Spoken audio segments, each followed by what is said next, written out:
সাবেক প্রধানমন্ত্রী শেখ হাসিনা এবং সাবেক স্বরাষ্ট্রমন্ত্রী আসাদুজ্জামান খান কামালের বিরুদ্ধে ৩টি অভিযোগে ট্রাইব্যুনাল সাজা প্রদান করেছিলেন। তার মধ্যে প্রথম অভিযোগে ট্রাইব্যুনাল এই দুই আসামির বিরুদ্ধে আমৃত্যু কারাদণ্ডের আদেশ প্রদান করেছিলেন, আর বাকি দুটি অভিযোগ একত্রিত করে ট্রাইব্যুনাল তাদের বিরুদ্ধে মৃত্যুদণ্ডের রায় প্রদান করেছিলেন। প্রসিকিউশনের পক্ষ থেকে সাবেক প্রধানমন্ত্রী শেখ হাসিনা এবং আসাদুজ্জামান খান কামালের বিরুদ্ধে প্রদত্ত সেই আমৃত্যু কারাদণ্ডকে মৃত্যুদণ্ডে পরিণত করার জন্য আপিল বিভাগে অর্থাৎ সুপ্রিম কোর্টের আপিল বিভাগে একটি আপিল দায়ের করা হয়েছে। আজকে সেই আপিলটি দায়ের করা হয়েছে কারণ আপনারা জানেন যে ট্রাইব্যুনালের যে কোনো রায়ের বিরুদ্ধে সুপ্রিম কোর্টের আপিল বিভাগে 30 দিন সময় থাকে আপিল দায়ের করার। 17 তারিখ ছিল এই শেষ দিন। আমরা আজকে আপিল বিভাগে সাবেক প্রধানমন্ত্রী শেখ হাসিনা, সাবেক স্বরাষ্ট্রমন্ত্রী আসাদুজ্জামান খান কামালের মৃত্যুদণ্ড চেয়ে অর্থাৎ আমৃত্যু কারাদণ্ডকে মৃত্যুদণ্ডে উন্নীত করার জন্য, ইনহ্যান্স করার জন্য আমরা আপিল দায়ের করেছি 8টি গ্রাউন্ডে। আমরা আমাদের মেমো অফ অ্যাপিলে 8টি গ্রাউন্ড এনেছি। তার মধ্যে প্রথম গ্রাউন্ড হলো যে আন্তর্জাতিক অপরাধ ট্রাইব্যুনাল আইন 1973-এ যে রায়ের কথা, যে শাস্তির কথা বলা আছে তার প্রথমেই ডেথ পেনাল্টি দিয়ে বর্ণনা করা আছে, তারপরে গ্র্যাভিটি অফ দি অফেন্সের কথা বলা আছে। যেহেতু আইনে একটি শাস্তি প্রেসক্রাইব করা আছে, এজন্য ডেথ পেনাল্টি তারা সকল চার্জেই পাওয়ার যোগ্য। এটা আমাদের প্রথম গ্রাউন্ড ছিল। দ্বিতীয় গ্রাউন্ডে আমরা বলেছি যে জুলাই গণ অভ্যুত্থানে যে অপরাধ সংগঠিত হয়েছে সেটা হলো violation of serious human rights, এবং সেখানে হেনিয়াস অফেন্স হয়েছে যার শাস্তি একমাত্র মৃত্যুদণ্ডই হওয়া উচিত। তৃতীয় গ্রাউন্ডে আমরা বলেছি যে স্কেল অফ অ্যাটাক যেটা এগেইনস্ট সিভিলিয়ান, নিরস্ত্র নিরীহ মানুষের উপরে হয়েছে, তার ব্যাপকতাটা ছিল মারাত্মক। এর কারণে মৃত্যুদণ্ড ছাড়া অন্য কোনো শাস্তি প্রদান করা আইনত সঠিক হয়নি, এটা আমরা বলেছি। চতুর্থ গ্রাউন্ডে আমরা বলেছি যে গ্র্যাভিটি অফ দি অফেন্স যেটা ট্রাইব্যুনাল আইনে বলা আছে, সেই গ্র্যাভিটি অফ দি অফেন্স অনুযায়ী মৃত্যুদণ্ডই একমাত্র শাস্তি হওয়া উচিত এই ধরনের অপরাধের ক্ষেত্রে। পঞ্চম গ্রাউন্ডে আমরা বলেছি যে শুধুমাত্র আসামির অধিকার দেখলেই হবে না, এখানে রাইটস অফ দি ভিকটিমস এবং সোসাইটির রিজনেবল এক্সপেকটেশনটাও দেখতে হবে।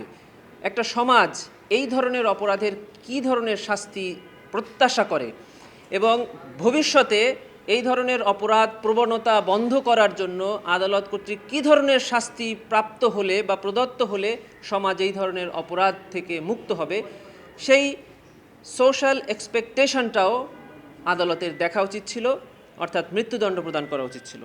আমরা ষষ্ঠ গ্রাউন্ডে বলেছি যে এই আসামিরা উইলফুলি এবং ইন্টেনশনালি ফিউজিটিভ আছেন।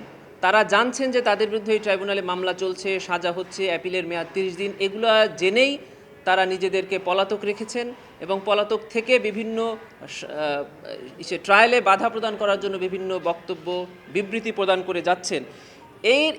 এই ধরনের আচরণের ক্ষেত্রে তাদের শাস্তি প্রদানের ক্ষেত্রে লেইন অ্যান্ড ভিউ নেওয়ার কোনো সুযোগ নেই। এবং শেষ আর্গুমেন্ট হিসাবে আমরা বলেছি যে এই আসামিদের প্ররোচনা এবং ইনস্ট্রাকশন এবং অর্ডারে যে ধরনের কিলিং হয়েছে, এই কিলিংগুলো হলো পৈশাচিক কিলিং।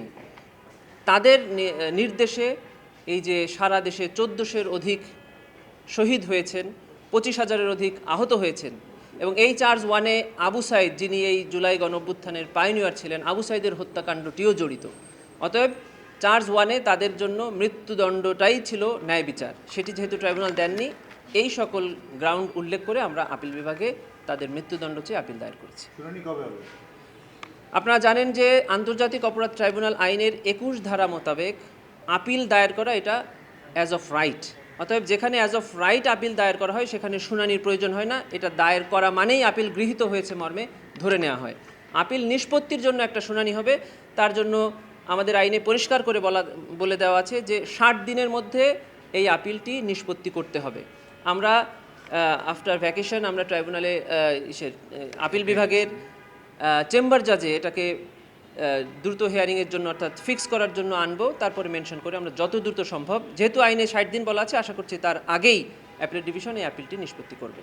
আমরা এই ধরনের বিষয়ে কগনিজেন্সে আনার আগে চিন্তা করি যে কে দিচ্ছেন এই ধরনের বক্তব্য এবং তার বক্তব্যে কী ধরনের ইম্প্যাক্ট সোসাইটিতে পড়ে বা আমাদের ট্রায়াল উপরে পড়ে। যেমন আপনারা দেখেছেন কিছুদিন আগে একজন সিনিয়র আইনজীবী জনাব ফজলুর রহমান সাহেব, তিনি এই ধরনের বক্তব্য দিয়েছেন, আমরা ট্রাইব্যুনালের নজরে এনেছি, ট্রাইব্যুনাল সেটাকে কগনিজেন্সে নিয়েছেন, উনি এসে ক্ষমা চেয়েছেন, ওনার ক্ষমা ট্রাইব্যুনাল গ্রহণ করেছে।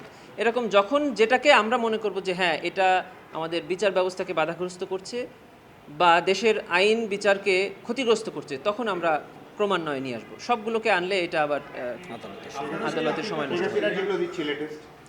শেখ হাসিনা যেগুলো দিচ্ছে সে তো আমাদের সামনে নেই, এবং শেখ হাসিনার এই জুলাই গণঅভ্যুত্থানের ট্রায়ালটাও এখন ট্রাইব্যুনালে নেই, অতএব ওই ট্রাইব্যুনাল আর নিতে পারে না। ওনার যে ট্রায়ালগুলো চলমান আছে সেক্ষেত্রে যদি উনি কোনো কথা বলেন তাহলে ট্রাইব্যুনালের সামনে আমরা অবশ্যই আনব।